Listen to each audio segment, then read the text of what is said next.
abonnez-vous et n'hésitez pas non plus à liker la vidéo et d'activer la cloche de notification. Voilà, comme ça, c'est parti.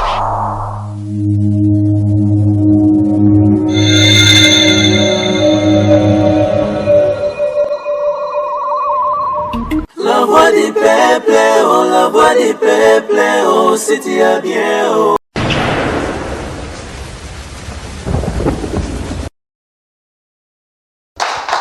Très heureux, chers amis téléspectateurs, de vous avoir nombreux devant vos postes téléviseurs à travers le monde pour suivre votre émission Vérité en face.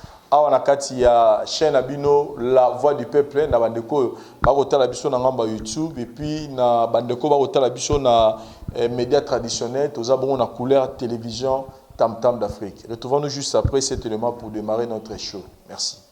C'est vrai que la classe est la différence, mais cette fois-ci, la classe en chair et en os à votre disposition. Et c'est là à travers le Flat Hotel Tenasia. Le Flat Hotel Tenasia met à votre disposition des appartements équipés de chambres et suites avec un confort moderne. Une salle de fête moderne pour toutes sortes de manifestations, anniversaires, fêtes de mariage, réunions et autres. Pour ceux qui adorent la restauration, il y a un restaurant VIP à votre disposition. Un nightclub pour les amoureux de l'ambiance responsable. Un service traiteur de renom. Et pour ceux qui adorent rouler en sécurité et en luxure, le Flat Hotel Tenasia met pour vous une location des véhicules des marques. Le Flat Hotel Tenasia se situe dans la commune de Lingwala sur l'avenue Kalembelembe numéro 256 à 2 minutes de l'avenue Libération ex-24 novembre.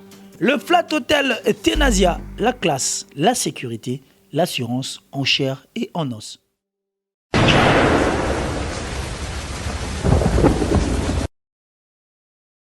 Voilà, chers amis téléspectateurs, comme on vient de le dire tout à l'heure là, que nous sommes très émus et heureux. Il y a le programme Oyo Vérité en face. Et comment on a fidèle. On a vraiment bien fidèle et la vérité en face. Peu importe ce qu'ils se disent, mais nous avons des fidèles, des gens qui ont accepté cette émission, comprenant l'impact et les fonds de cette émission. Ils ont permis de les belé sika bazali ba trouver ba solution na makambaza nango, que ce soit ba o bayaka a na plateau na bisoto, ba oyo banandaka biso na libanda émission ils ont changé façon ya ko tamboula na vie ya batu belé. En tout cas, nous sommes très heureux. Le lot parce que tu as une situation où tu as eu beaucoup de bino la fois passée.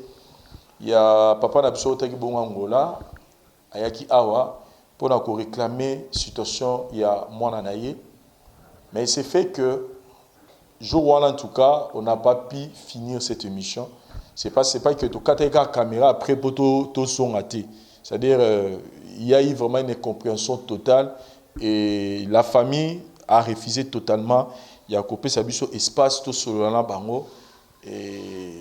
Mais là, nous étions un peu surpris. Il y a recevoir coup de fil. Il y a Ndoronabiso à moi si Oyo Azali, la victime. Il y a dossier Oyo pour nous dire que Azali a besoin de solo la biso. Et il y a Boya qui même les caméra. Alingaki to kutana to solo na nous par rapport à la situation parce que vie na déjà mise en jeu dans la situation. Total ça qui est que biso makabu traita mara ao. Donc ce gars là pour ça biso to idée, il faut aller ka ao parce que et si ka oyo to ya kolekisaka bino bandeko botala biso bo jouer rôle munene na ba commentaire botiela biso to na ba peloto yambaka na ba situation to zara nango. Biso monde to za to lobate ke to koki pour to résoudre ba cas. Mais bino pe na ba pel bo benga biso ba pasteur ebele ba bengaka ba mama bandeko ebele ba intervenaka de loin ba landelaka ba dossier de loin ba rosape na besoin ba yeba ndenge ni situation zo leka ko sala ngo libanda caméra en tout cas aussi mbaté et on a réussi à la convaincre et puis on avait tenu qu'il y a Yemoroté à accompagner na papa naé parce que bango mi balende bazo luka ba yeba vérité il y a situation ndenge zo leka et baza derrière nos murs. Nous allons le faire entrer pour que tout le monde ait une situation au Lekaneni. Mais pour vous faire rafraîchir la mémoire, on a juste que c'est un réalisateur, on a parlé de ça. Ah, mais quand on a c'est la biso moi quelques extraits il y a situation qui s'est passée. Et puis, peut-être batala qui a monté, bah rafraîchir biso mémoire pour l'être aux zones, tous à la au même diapason. On se retrouve juste après cet élément. Merci.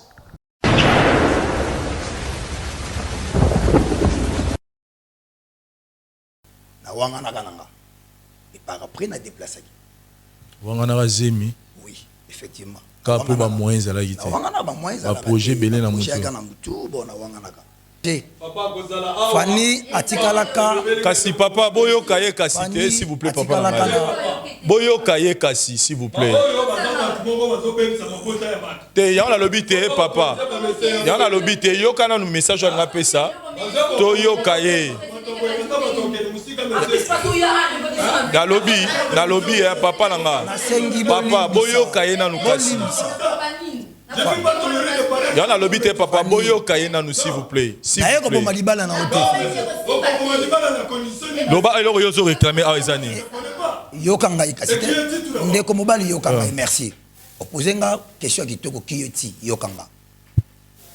Naza papa ya mwana wala kana ndako na mwana ngai. Mwana wapi? Monsieur. Mwana nini? Mwana s'il vous plaît. Zala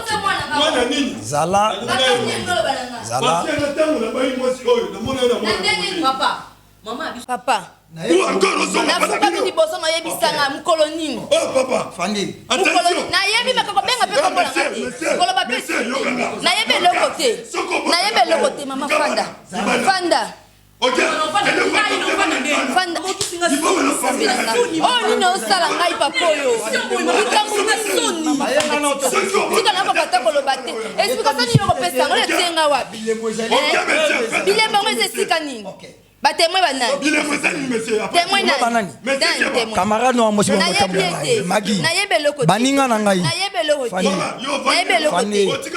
papa nayebi ata makambo ata nayebi yango te nayebi eloko te mama fanda nayebi eloko te mpona nini osali ngai boye nzambe na ngai nasuki mokili esukeli ngai mokili.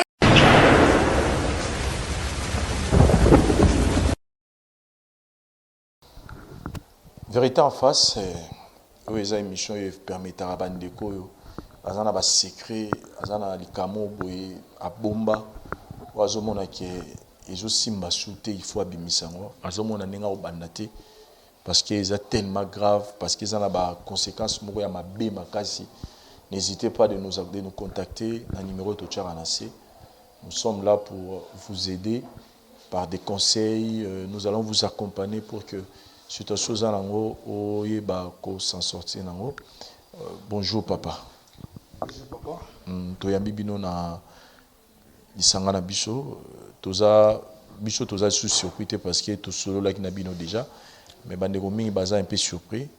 Ya koyoka lisusu ndenge tokabwana kijuru wana en tout cas ezalaki incompréhension totale entre biso na bino mais bo finir na redécider kozonga awa na ndeko na biso moi si c'est vrai que yem tabenga biso pona ko senga tokutana nde tosolaki ke biso en tout cas situation ndenge se bandaki na caméra toko traiter on libanda caméra te faut isukaka elekela peka na caméra. Merci Nabino parce que d'abord vous acceptez que les Kalissusu. Ok, merci beaucoup. Mais tout est bas et l'oroni n'est possible au Lissusu à la Katia Isanga Nabiso. Ouais, ok, merci beaucoup. Je pense que l'oko et même biso Lissusu Katina aussi ka, là convaincu pour la moana. Vie ma kamunenge les kaki. Au batunyo se baïba qui nenge l'histoire on izalaki.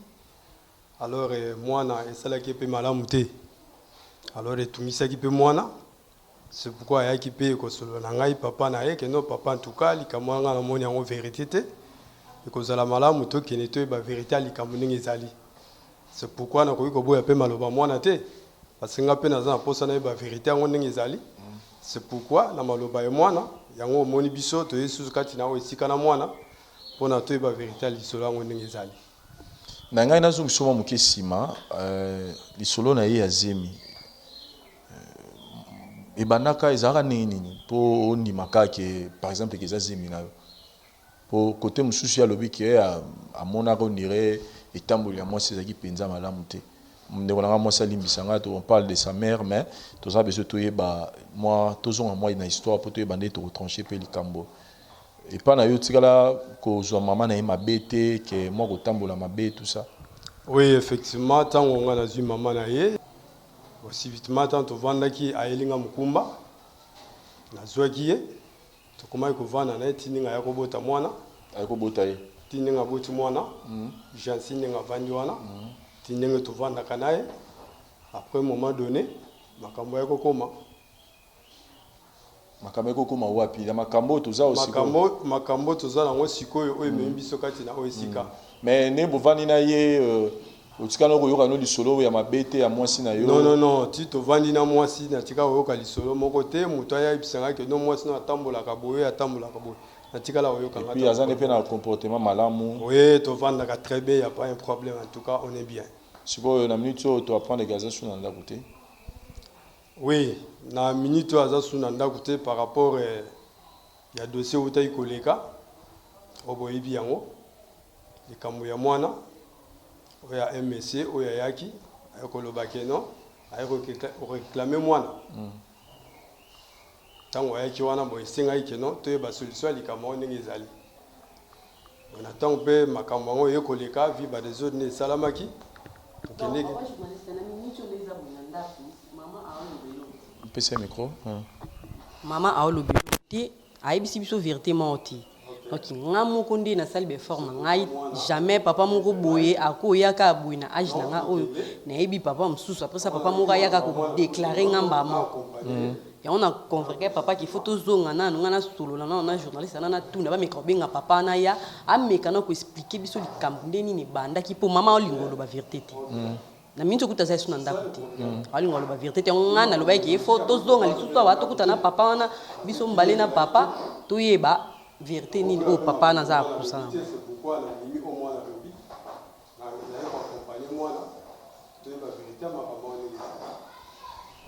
Donc si on comprend bien, souci na bino ezal lelo ningende wana biso moi salobi après nous sur les cas qui boni boyo basiko yo vérité à problème. Oui parce que papa wana posa neza donc allo ba peut-être allo asa clair pour jour wana makele les aki zaki ko lelo to ye allo ba clair pour na minute maman za suna ndako te ngape e ça nga passe. Voilà maman ya ta pena ndako te vi makele les aki ko to limito na solution no sote ba vérité likambo ngeza. On se retrouve après, chers amis téléspectateurs.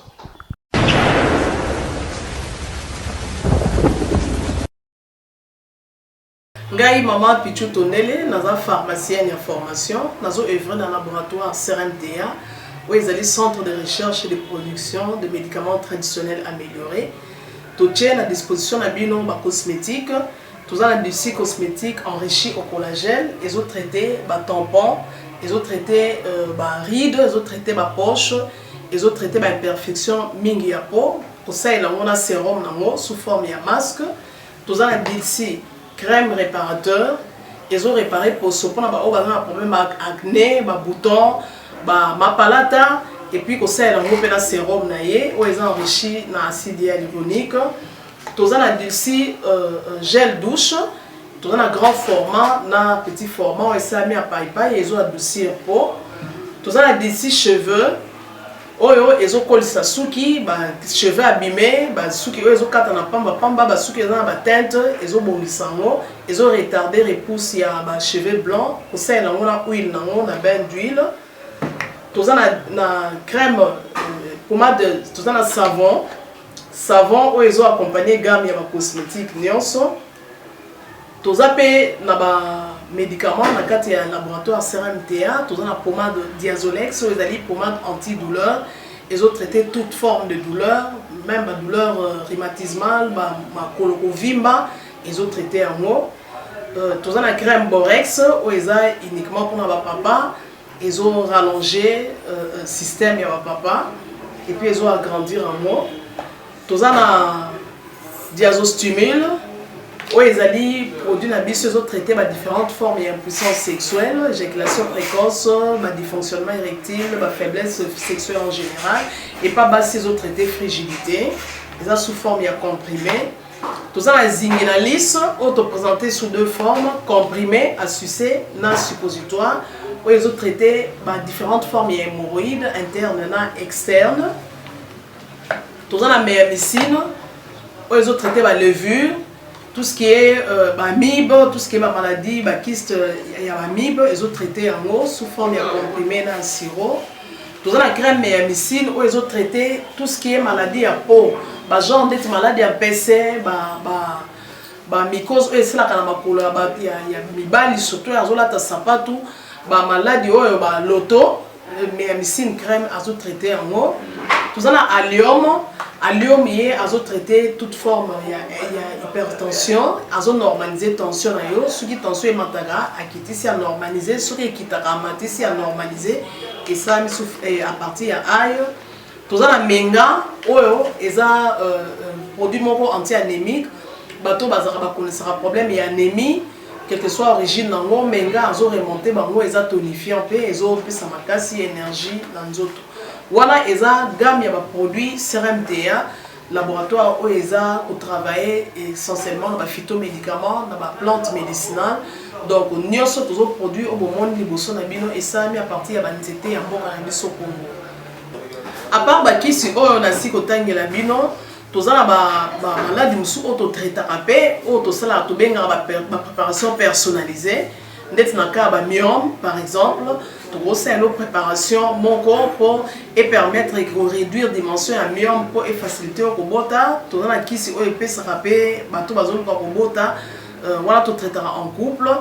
Et contact Nabiso na Kinshasa, ils ont plus 243 81 83 13 322 plus 243 81 83 13 322 plus 243 89 89 33 855 et na Libanda tous en a plus 1 514 329 12 56 plus 1 438 765 64 73. Voilà les numéros à contact na biso bandeko ba kobenga Libanda na ka ba maladie songolo pakala maladie oya ba tene tondante o esala ke muto abima ba fina na mutu to traitera ngope donc pour contacter biso opposer problème na yo to ba plante nini o grosse solution à problème na yo.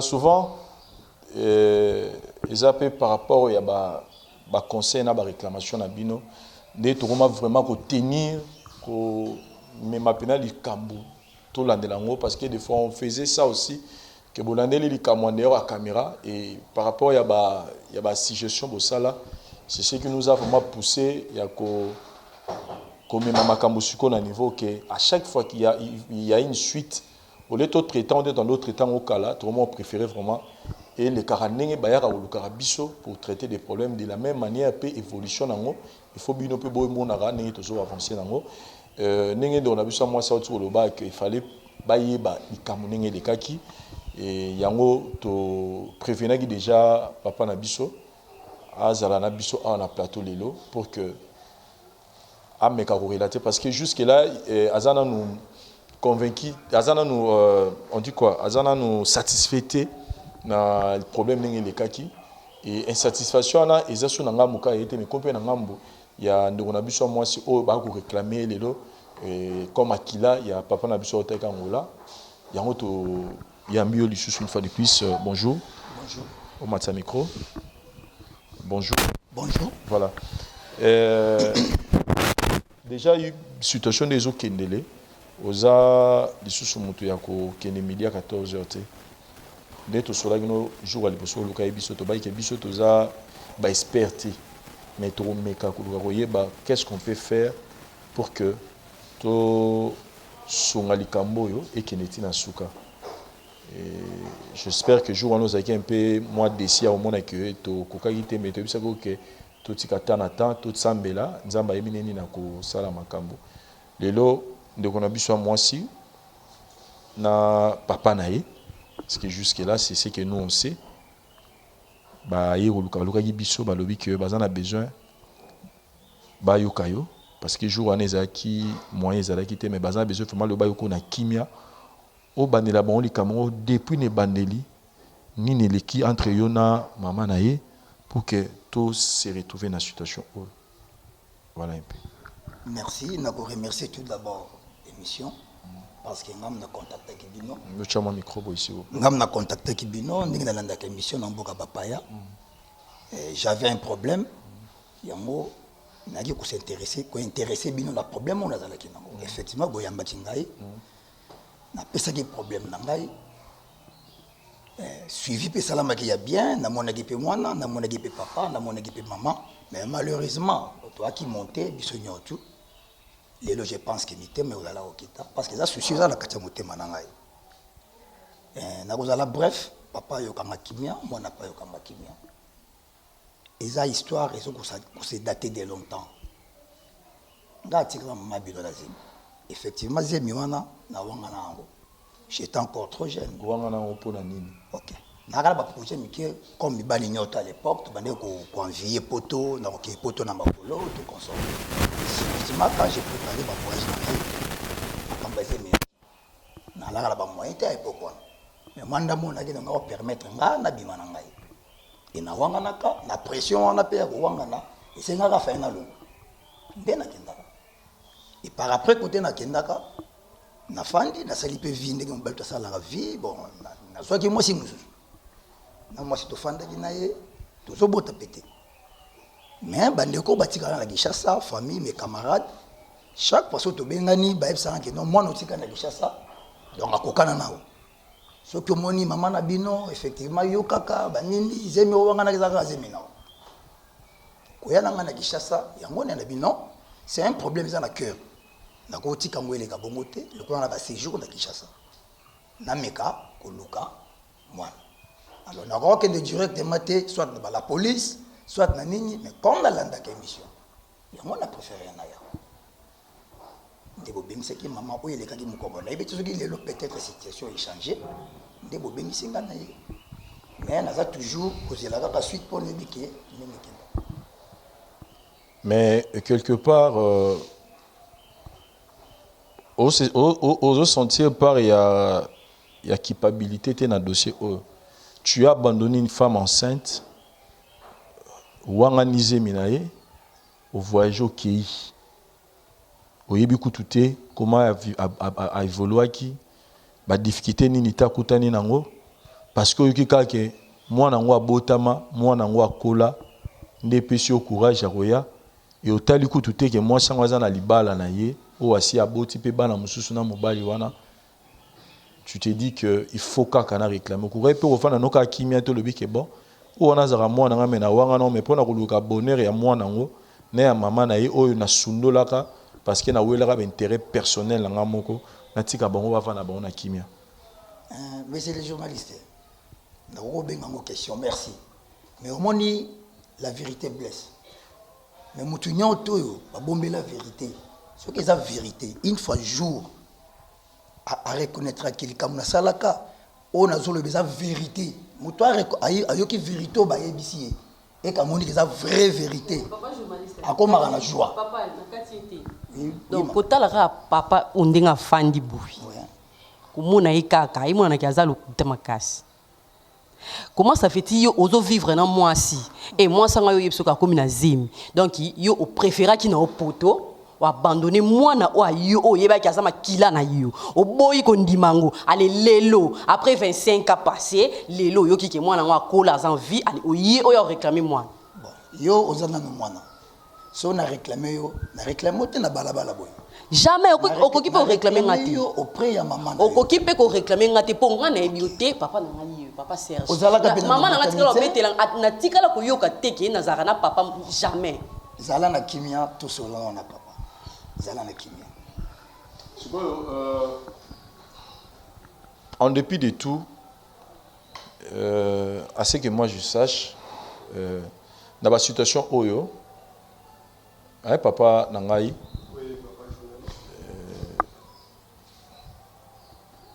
il faut tout le cas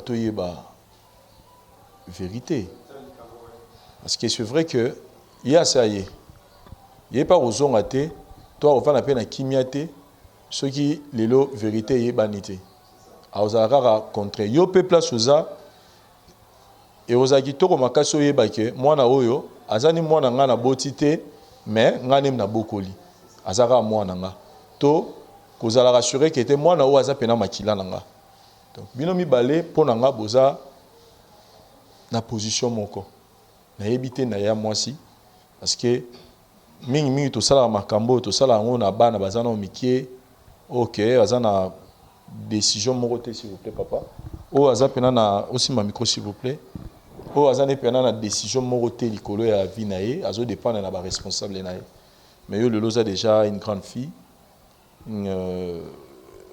na ndenge biso to procédera awa en tout cas poto lukato si ça problème o to zaka na likambo moko o esalaki même que papa na biso aya awa parce que amona ka ndenge to kenda ko na procédé ya test ya ADN c'est-à-dire ngai pona ko kende musika te nazana tampe mingi te ngai fo na zonga parce que ces jours na ko ko m'pousser na ko sepela auto facilité makambo eza na monde ngwana to kiri to futi mbongo to sali ba test wana soki bibi positif ata ja grande fille bientôt on a okala na fiança on a ndako na ye papa journaliste donc on a la vérité quand même na yebi que hein j'ai un enfant boyé na mboka tel na village tel comme on est boyé papa journaliste bon omoni d'après hier à ça pour ça que ça test ADN mais nga naza d'accord non ti parce que nga dans naza ta na tante kutu yo tomba makona nga okino peut-être que ça ba test ADN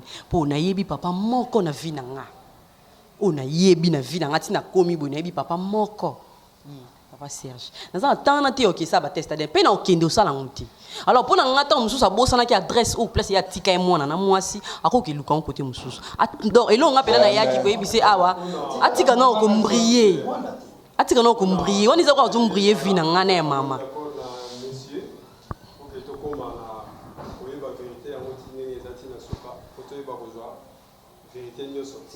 donc papa yo posa papa posa pe pour na test ADN nga naza d'accord te no ke ça test ADN te ya moi aussi au moins que les deux papa baza d'accord ba ye ba sokoza mwana nani ba lobi te que surtout ça li test ADN et longo lio mwana na yi ko nga za d'accord te ke ça test wana naza d'accord nango te ata muki na likaniso papa na papa oyo excusez ngandi na lo ba papa oyo uza nango yo mimanga to ke ça test ADN nga za idée wana te ata muketi pe na ko tika la ko za na idée wana ti yo wanga na papa oyo za papa na nga poso na ndimi ko ke ça test ADN na yo c'est ki na wanga ni mais il y a une limite hein aux grande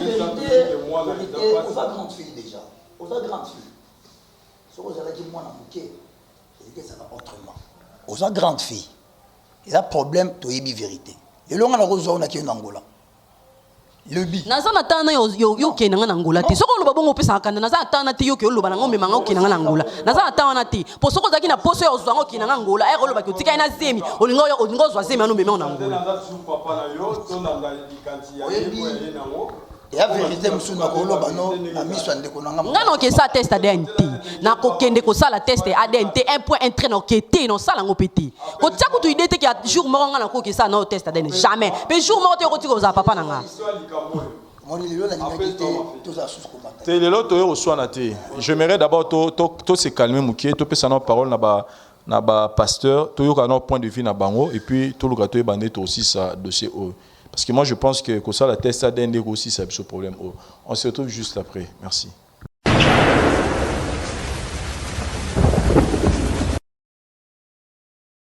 Oui, merci beaucoup pour la parole.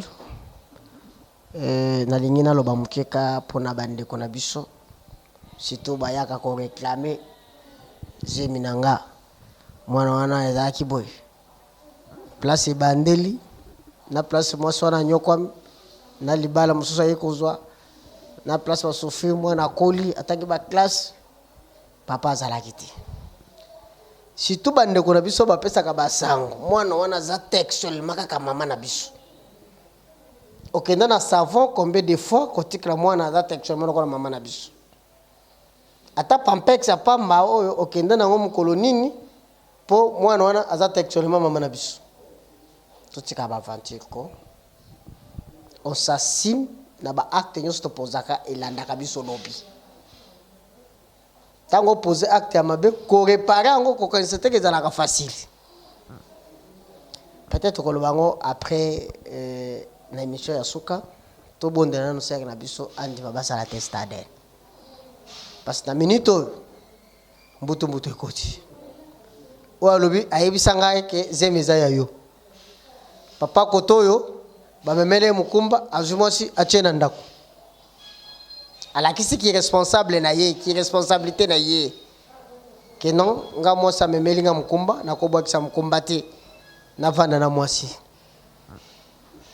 Ma sœur ndima osala test ADN ozo perdre eloko moko te ekolave ope na mutu ba image oza nango ekolongwa soki oboyi parce que le convainc papa que il faut que nous koyeba vérité soki na maloba te vérité faut ba confirmer biso que réellement tato ya uti na makambo lokuta to tato azoro makambo ya solo nde place to koyeba ke mama tambulaki malam to mama tambulaki mabe oza innocente ya pamba oza victime ya bakerele oyo nyonso oyo moto ozosibira yango eza yo lembisa motema tokende basala test ADN nde tokoyeba suite après nde tokozwa mpe maloba ya koloba makambo mosusu kolo apambola biso.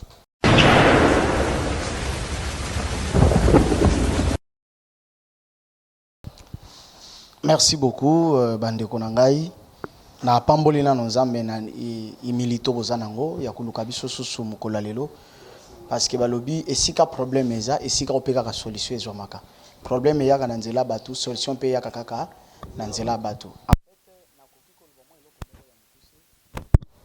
Cette émission n'est pas là pour ridiculiser une personne ou bien que ça la chantage ya vie ya mutu ou bien qu'on ko exposer secret mo ya mutu ou bien vie ya mutu. Non, cette émission est là pour aider la vie d'une personne. Bible révèle ça rabiso mais mutu mo te asilike la Bible parce que Bible sur le bitike kobo mutu o sale kobo yemu ko muteme beti pou c'est que ba betel pasteur na ngali kambo mais ba betel était Bible yebi. Donc ceux qui mutu bazo pese toli azalaka beaucoup plus na litoyi ya kufungwama. Ceux qui tozo sala makambo oyo émission esalema na logique baluba mukonzi aliaka ntabalito imoko te. Soki ayoki oyo ayoki pe oyo. Toko oyo kaka yote muninga toyoki ete te. Ba inspira kabiso na lisolo ya Salomo ayoki moko ayoki pe mususu vérité yeko bima. C'est pourquoi esika oyo source ya vérité en face. Donc to s'inspira na likambo ya Salomo. Potoyeba oya lobi a vérité za awa ou bien le côté za awa makambo sa nini ejinzela mususu tangu yo lobi likambo na yo ezana mutu mususu azo souffrir azo luka mutu conseiller mutu conseiller azate melanzela alandi likambo na yo ba pesi toli azumba moko mutu yo a conseiller télévision totalaka e bebisaka batu e bongisaka pe batu selon ndenge yo zo utiliser yango de même na téléphone ma sœur.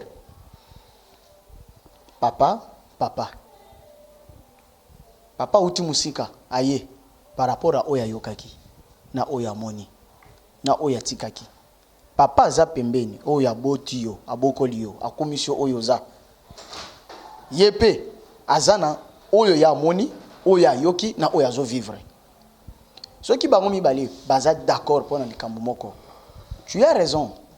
Ngala pesi autorité yakobo ya ko négocier sa test ADN na pesi autorité mais tongi to sungayo na place ozana ba remor na mutu na place ozala na makambo moko songolo makanisi moko songolo vérité ce qui bimé ko sungayo esungi pe bango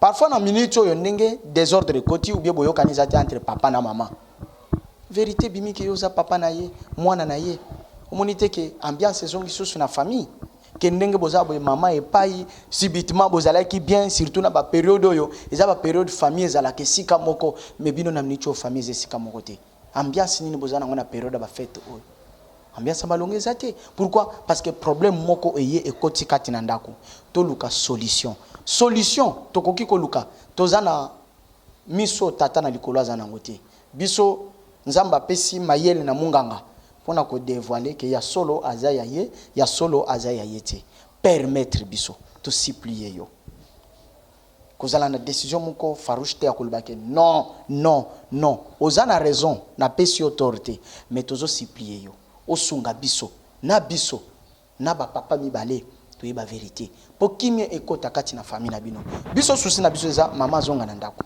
ndenge mama za epai bino boza epai ezo sala malamu te et puis yo pendo za wana o comme déjà maman 25 ans bientôt là oko tuzibe invitation tokemela masanga ser na biso abali ekosunga biso mais ko bala te ozo bala libala oyo ozana duto ebite papa nani mama nani te c'est mieux ozo kende sika oza na vérité oza na kimia oza sous la bénédiction ya baboti sunga biso nga nazo supplier o sunga biso soki okoyoka ba papa mibale te mais biso o considérer biso ndongo zongeli biso lisusu na bolingo nza nango sunga biso to sisa likambo oyo na kimia soki na koki koloba peut-être na koloba après mais dans un premier temps na sengi o sunga biso eloko na sengi na yoka yango na masene nzamba pambola.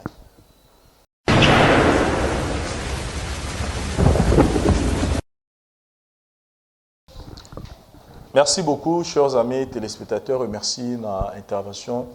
Il y a un pasteur par rapport à la situation de tout ça. Moi, je voulais aussi, pour Baxamo et le Romoko, Oza, mon ami aussi, au Robala, au Botabana, c'est quoi, Bana ba on retourne à yo origine à Mokomsus. Parce qu'il a habité ceux qui papa ou avant to papa avant à baza Kolomoko pour payer sa origine moko.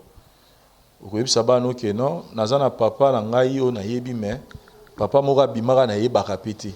Je pense que et aux agitoroté même au bala yo de lo marambo et comme belé na ba mariage. Et ko oza pili comme ce ko yo la non na libala na parce que peut-être paternité zaki reconnaître. Nous, on ne te dit pas que ozo longwa pas à papa ou yoba nous vendre pas naï. Non. Biso il est tout ça dans le cas tozo senga na yo ils appellent pour l'intérêt na yo. Parce que papa aza libomate auti angola ya lobi ka pointer ka yo mona naï. Et ko yo rappelle maman na yo a lobi ke ba yebana ki na ye bazaki na relation ya kala. Tu to bito sela pena ya biso ki bomoto. Mutu nyonso na poso yeba ba source na ye ba origine eza ba tunsuku to mona abotama aux États-Unis akola aux États-Unis mais ayeti na Congo pa luka yeba ba origine na ye même président Barack Obama aux États-Unis tout le monde a botami aux États-Unis mais ayeti na Kenya pa luka yeba ba origine na ye place ya uta origine eza loko basaka na ngote ata mutu ngo abandona ata mutu ngo négligé yo ata mutu ngo zani na tina te na mishu na yo mais il faut au moins yeba que te na uta kuna nazala kuna peu importe mais nazala ata aux analyses moro peut-être il y a attention te mais quand même oyeba esika uta po yeba penini na ya kukamba pe bana na yo moko. Donc moi je pense que ce que zaki likamo boizang na ngotina to loba to lekisa nka bon mais likamo etali origine na yo oyeba esika oyo uta po papa penenga vandia peut-être azoba loba mais papa pa odani na kimia te ceux qui atskel po oyeba te soko zara mwana to mwana te akoma na kotatoni otika ba tuna ba point d'interrogation bele soko boy to passer na test ADN. Bon pour nga vraiment ce que zaki pour nga mona jamais na ko ki sa test ADN.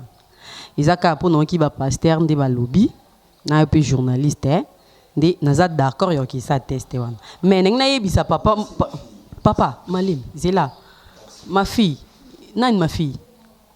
Merci ma fille. Nous allons comprendre autant. Est-ce qu'il y a dans Nandimi na kokesa test en? Nandimi pour na pasteur ba lobby, Nandimi pour na yoti. En plus personne Nandimi kokesa test wana. So ke bimi ke na mwana you, so ke na za mwana you. Ko tshana ide no teke ngai no yo vana you. Atam ko moko. To ko tshana ide no teke ngai no ko bengo papa to jo mo no ko présenter pas ba to ke bubun papa na ngai wana jamais. Jamais. Alors pardon, retirer ma parole non yo loba ki ngana moi si. Ko tika la suko benga ngana ta fille na oti.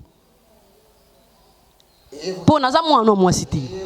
Ya na olinga pete ko parce que mon biso wa to panzara batute.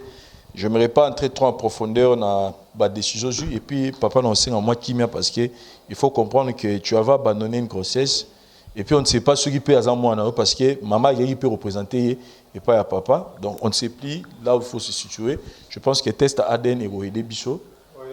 tous allons nous que non vite a besoin to benga ma fille te ngape no bano gardez d'abord votre souffle to kenena nous donc to retirango o eza non important eza que les autres au moins to conclure na point moko o biso no toza d'accord to kenenango et puis to yeba nini to avancer donc voilà chers amis téléspectateurs donc tokei on s'organise na ndenge na biso pour que tokutana prochainement na résultat mais tout le gâteau yeba origine ya ndona biso mwasi et sécurité sinon merci na attention bozui ya ta l'émission peut ya partager yango n'hésitez pas d'aimer cette émission c'est tout ça bo aimer yango bo tirer sur commentaire et puis bo partager yango et ça c'est une manière beaucoup aider émission vérité en face peut-être mon routine dans mon boulot peut-être appel ko ben mon mais soko aimer car au commenter to partager émission dis-toi que au participer déjà à belé pour que l'émission ait toujours du bosso. Sinon, tu kutani prochainement là-bas différentes choses. Bye. Merci, sacerdoce Rataraté, jamais rata. Soyez bénis au nom de Jésus. Vraiment, je vous aime beaucoup. Partout, vous me suivez en direct grâce à Nzambe Zali. Mon numéro 0033 7 66 27 40 0D. Je recommence 0033 7 66 27 40 02. Écoutez bien aimé, tout ça la porte il y a porte il y a 2021. Voilà la porte il y a 2021. Comme les porte, biso tout la porte il y a 2021. Que devons-nous faire? Tant le bis sacerdoce est raté, n'abi jamais rata. Mais le problème c'est quoi? Tu raté en 2020. 2020 année compliquée. Non. Tout le monde a banni. Mais 2020, lesquels biso le makamou belé depuis janvier. 2019, 2018, 2017, banni sur lesquels on est belé. Qu'on s'appelle ante. Alors banni lesquels biso le problème est belé. Mais non. Tout ça n'est loko moko otobenga ba slogan. 2020 zangai. 2019 zangai. Chaque personne a ba slogan na ya salaka. C'est bien. Mais écoute. Au cause de la slogan, il y a un né aux côté. Parce que aux apports, il y a 2021. Tobo, il y a un slogan, il y a 2021. Pour tout si sur un problème, il y a 2020. Mais problème, la nous devons consulter Dieu. Pour toute la précision, il y a 2021. C'est important. Et tout se passe au débit. Papa, maman, nous sommes au débit. Holandanga, on dirait que pays aux alliés. Aux un espace Schengen. Aux en France, aux en Belgique, aux en Allemagne, aux en Angleterre, aux en Suède, aux en États-Unis, Canada, aux en Australie, aux en Afrique, partout. Écoute, la seule chose à faire, c'est consulter Dieu pour au moins moins lumière dans ma pour l'année 2021. Nous sommes au début. Écoute, essaie de consulter Dieu. Ni nzamba lobi par rapport na yo. Nandenge on a échoué. Te échoué par rapport à nini? Te échoué par rapport à la santé na biso. Te meki ba traitement na santé. Toi, tu es échoué na santé na yo. Ola on dirait tu es échoué na santé. 2. O meki ndenge nyonso na ba relation na yo. Tu es échoué na ba relation na yo. 3. O meki business, ok voyage, o meka ba faire, o échoué na ba faire na yo. Ok tout échoué. Ok na ba makambu tout oyo sali oza ko échoué.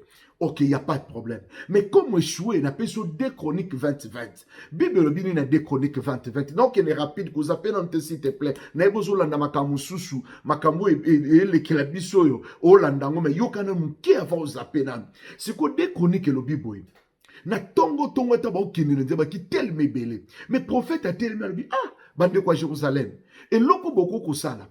Confiez-vous à l'Éternel votre Dieu, vous serez affermis. Maman, papa, prier à déjà, gloire à Dieu, tu pries là où tu es. On se confie à l'Éternel, gloire au Seigneur. Mais à compléter, en ces prophètes, vous réussirez. En ces prophètes, vous réussirez. Je vais réussir cette année 2020. N'a réussir 2021, pardon. N'a réussir en 2021. Mais que dois-je faire? Se référer dans le chapitre 1. En ces prophètes, vous réussirez.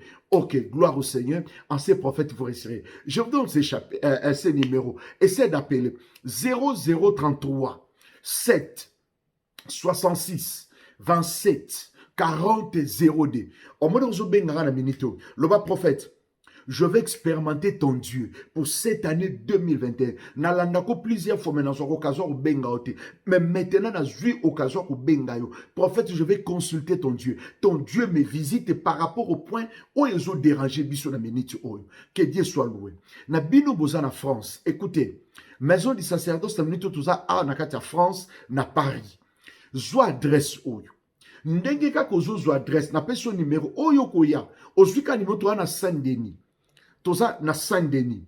Toza na kata Saint-Denis. Okoya to donc mercredi, vendredi, dimanche na 14h. Il y a le séance sacerdotale les Salam. Déjà c'est mercredi to yamba. Car nous d'abord prophète. Je vais être la première personne. Sois rendez-vous. Sois rendez-vous. Sois rendez-vous na yo prophétique le bas 2021 zangay. Sois rendez-vous prophétique pour la voyance. Déjà mercredi 14 juste. Vendredi 14 juste. Dimanche tout ça les services y a prophétie na 14 juste. Dans un mapam bon la bino bo comprendre ma tozo sala awa to lingi tozo orientation ni nzamba lobi pona biso pour cette année 2021. Quand ngozo benga kota contact prophétique qui prophète na mtali boso na benga na kati mission oyo parle prophétise oriente-moi oyo za sur place na France déjà na bi mercredi yaka. Disposer tant na yo partout bisi kozali. Papa, maman, peut-être yo kara na benga comme yakate. Mais na bondeli yo na kombo na Yesu. Yaka mercredi ou 14h nous débutons le service. Tu ne seras pas déçu. Na bi service à voyance. Na bandeli, na lobinini, service à voyance, c'est la haute spiritualité. Découvrir ce qui est profond et caché na vie na yo. Viens, c'est mercredi na 14h juste. C'est très facile, l'adresse soro qui dit déjà na gare à Saint-Denis, à partir de gare à Saint-Denis. Ne so ben déjà, tu as ton adresse facile.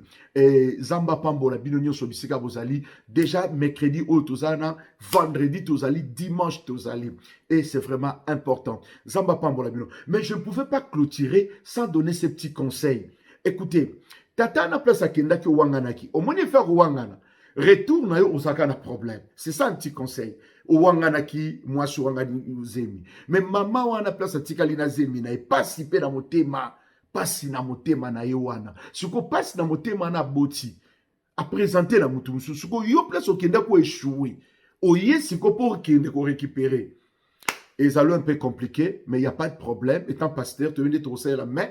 Fruit et loko sala ki yango yo zongelango tu risquer de rendre femme un peu compliqué na vie na ye ou akoma ko mener actuel. Wana un petit conseil peut-être on continue aussi mais je parlerai encore avec mon frère Vincent pour donner ces petits conseils. Mais bino so bolandi na zamba pambola bino benga na numéro to PC 0033 7 66 27 40 0D. Soit la première personne. Qui est la première personne? Quand nous Zolanda, une première personne, benga non siko. Le prophète non landa, benga nan. Yo hésitera trop, benga nan. Benga soko bengi to souhaiter non meilleur vie ensemble. Dieu a permis que tout landa na année oyo. Benga zamba pambola. Merci.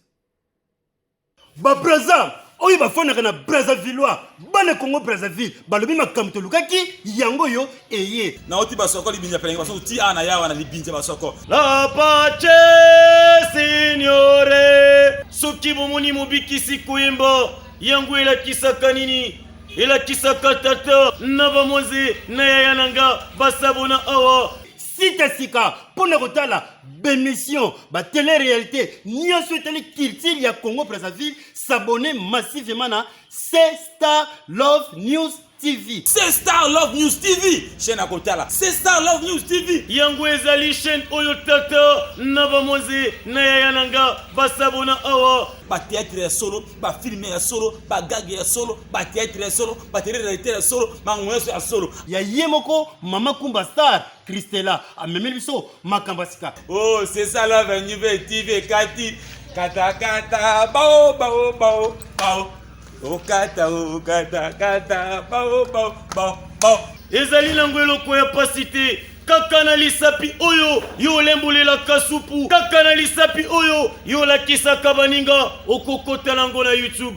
Esika omoni ba komina rouge s'abonner kobukanate pusana yaka malembe dobika ozongisima ekotikala likonga wana ya mukie ila ngolokola mpuku kotele malembe Tobika, Wanela Kisi, Tangoga Ekoti, Yoyebi. Gavi de loin, si na s'abonner massivement à c'est Star Love News TV. Et bon yo, Ayuna, Mame Boubaterio, Matimba, Kamata, Ayuna.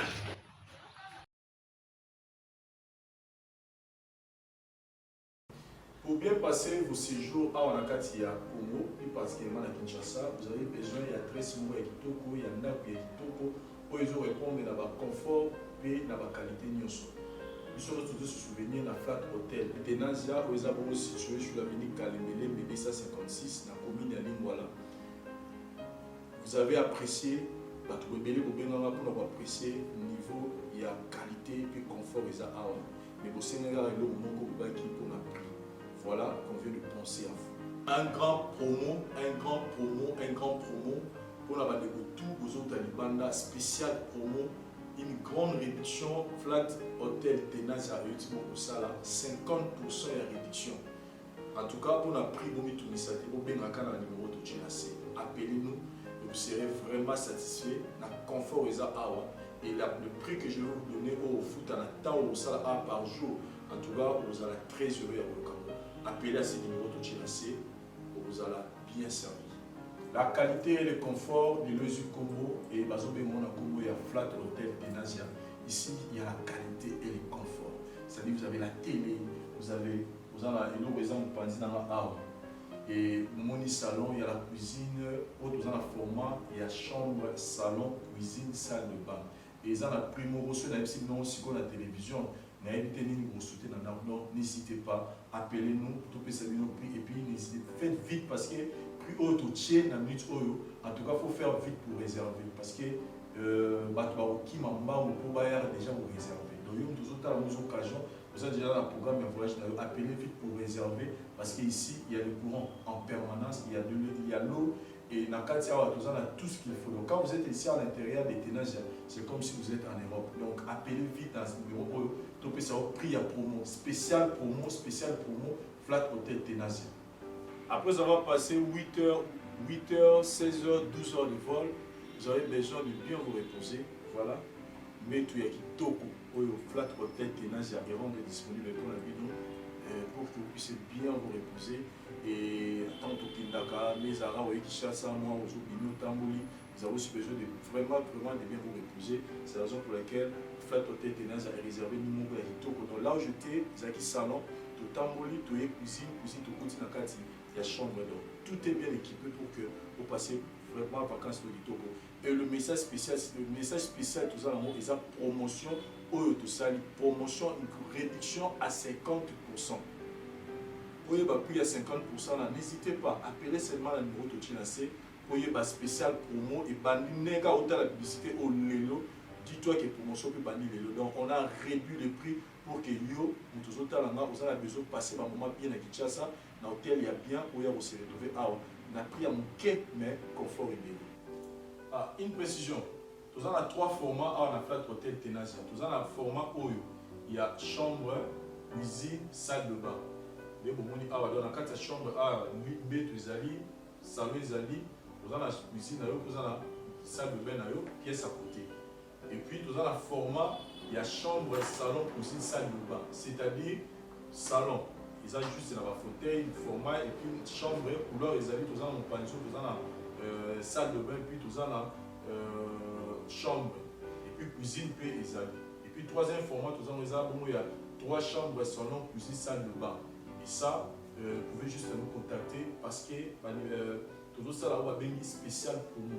Réduction spéciale à 50%. Donc, bon, au foot, va réduire à 50%. Donc, c'est une opportunité pour nous autres à appeler à ce numéro de GNC pour réserver déjà à l'avance. Parce que prix, je répète, mais prix haut de GNC, confort nous sur mon art. Ce n'est pas sur prix à nous. En tout cas, si vous réservez, donc, appelez parce que le plat les chambres sont limitées. Donc, si vous avez un retard, que vous avez déjà si vous avez un magistrat, après ça vous avez des détails, et puis nous avons pété, balcon et au place pour vous en mais déjà à l'intérieur, il y a tout, courant permanent, moto cuisine équipée, tout est là pour que vous passiez à séjour bien à la carte de Flat Hotel Tenaza sur la ça se situe sur l'avenue Kalembele numéro 256 la commune de Lingwala. Non loin il y a Sanef. Voilà, non loin à Sanef, non loin PDK va compter à RTNC. Donc tout est sécurisé pour que vous passiez à séjour dans Malam. Conseil na opesa bino bateko bozali banda soza na poso passer la séjour bien na ndako kitoko nokoloka boza kuna na poto adresse ezaka moko avenue Kalemele 257 Flat Hotel Tenaza. Ici c'est le confort, la qualité et le service moko vous allez vraiment satisfait jusqu'à la fin. Merci. Voilà, donc comme nous tous nous dit que mon petit voyage c'est vrai que visite est un peu structurée mais vous avez un restaurant à Bino. Donc là où je suis assis, restaurant à Bino, Bandeko, vous avez Libanda, vous avez soit vous avez une manifestation, il y a 10 ou 15 personnes. Donc l'espace est là, venez exploiter ça. Il y a tout, cuisine congolaise, étrangère, il y a tous les goûts et Zapekuna. Donc spécial promo. Flat Hotel Tenasia, Boya, Obenga Bele, Oboza Servi.